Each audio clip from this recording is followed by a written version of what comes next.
ഒരു കഥയിൽ ചെല്ലട്ടുമാ. നമുക്ക് ഒരുപാട് പ്രചോദന കഥകളൊക്കെ അറിയാം അല്ലേ? അപ്പോൾ ഇന്ന് അങ്ങനെ ഒരു കഥയാണെന്ന് വിചാരിച്ചു. ഒരു പുരോഹിതൻ ഒരു നാട്ടുവഴിയിലൂടെ നടന്നു പോവായിരുന്നു.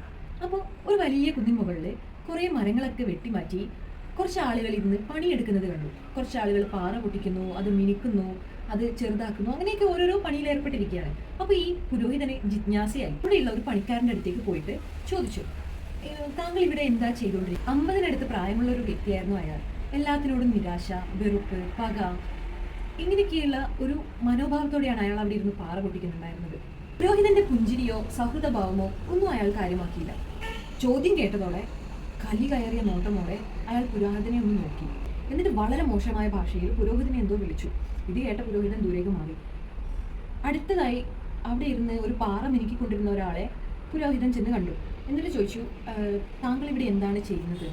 അപ്പോൾ അയാൾ കുറച്ച് ദേഷ്യത്തോടെയും ചൂടിൻ്റെ കാഠിന്യവും അങ്ങനെയൊക്കെ ഉള്ള ഒരു വല്ലാത്ത അവസ്ഥയിൽ പുരോഹിതനടുത്ത്, നിങ്ങൾക്ക് എന്താ കണ്ണില്ലേ, കാണുന്നില്ലേ ഞാൻ എന്താ ചെയ്യുന്നത് എന്ന രീതിയിൽ ചോദിച്ചു. അപ്പം പുരോഹിതൻ അവിടെയും ഒരു അത്ര കംഫർട്ടില്ലാത്ത രീതിയിൽ തിരിച്ചു വന്നു. മൂന്നാമതൊരാൾ അവിടെ ഇരുന്ന് പാറ പൊട്ടിക്കുന്നുണ്ടായിരുന്നു. അയാളുടെ അടുത്ത് ഈ പുരോഹിതൻ പോയിട്ട് ചോദിച്ചു, സഹോദര താങ്കൾ ഇവിടെ എന്താണ് ചെയ്യുന്നത്? പുരോഹിതന് ഇവിടെ എന്താ നടക്കുന്നതെന്ന് അറിയാനുള്ള ഒരു ജിജ്ഞാസയായിരുന്നു. എന്നാൽ പാറ പൊട്ടിക്കുന്ന ആൾ അയാളുടെ ജോലിയിലുള്ള ശ്രദ്ധ കാരണം ഈ പുരോഹിതൻ പറഞ്ഞതൊന്നും കേട്ടില്ല. പുരോഹിതൻ ഒന്നുകൂടെ കുറച്ചുകൂടെ അടുത്ത് ചെന്നിട്ട് നമ്മുടെ ഈ പാറ പൊട്ടിക്കുന്ന ആളിലേക്ക് ചോദിച്ചു, സഹോദര താങ്കൾ എന്താണ് ഇവിടെ ചെയ്തുകൊണ്ടിരിക്കുന്നത്? അത് വിനയത്തോടെ വന്ദനം ചെയ്ത് പുരോഹിതൻ്റെ അടുത്ത് പറഞ്ഞു, ഞാനിവിടെ ഒരു പള്ളി പണിയാനുള്ള പാറ പൊട്ടിച്ചുകൊണ്ടിരിക്കുകയാണ്. കഥ ഇത്രയേ ഉള്ളൂ. അങ്ങനെ ആ പുരോഹിതൻ അവിടുന്ന് അയാളുടെ അടുത്ത് ചോദിച്ചു, ആ തേർഡ് പേഴ്സൻ്റെ അടുത്ത്, എന്താ ചെയ്യുന്നത്? അപ്പോൾ ആ പുള്ളി പറഞ്ഞു, ഞാനിവിടെ ഒരു ദേവാലയം പണി കഴിപ്പിക്കാനുള്ള കല്ലുകൾ മിനുസപ്പെടുത്തിക്കൊണ്ടിരിക്കുകയാണ്.